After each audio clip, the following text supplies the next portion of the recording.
नमस्कार। मैं आज अपनी हाल में प्रकाशित रजनी की लघु कथाएँ से एक लघु कथा पढ़ रही हूँ, जिसका शीर्षक है गंगा की सौगंध। आप लोग सुने। मैं गंगा स्नान हेतु गई थी। डूब रही है, बचाओ कोई उसे।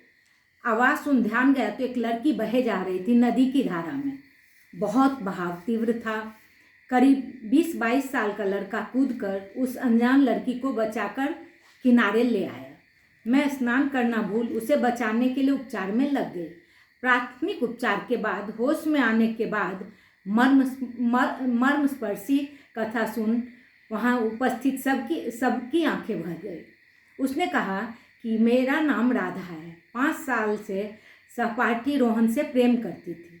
दोनों के परिवार वाले इस विवाह के खिलाफ थे।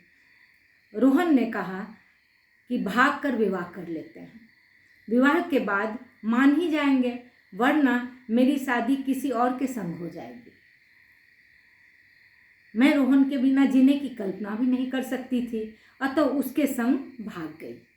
मंदिर में माला एक दूसरे को भी पहनाकर हमने विवाह कर लिया।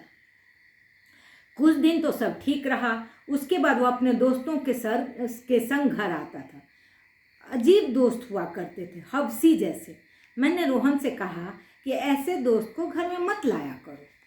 इस बात को सुन बुरा भला कह मेरी बहुत पिटाई की।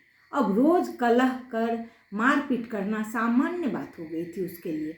बहुत कठिनता से जीवन यापन कर रही थी।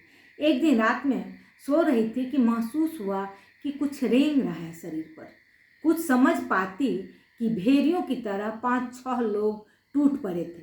मेरा सर्वनाश कर डाला नरपिशाचों ने, वह भी पति के सामने। मैं अपवित्र हो क्या करती। नदी में शरण के अलावा कोई उपाय नहीं था। मौत भी पीछा छुड़ाकर पुनः वहीं मुझ अपवित्र को पटक दिया। अब मैं जीकर क्या करूँगी, कह बिलखने लगी।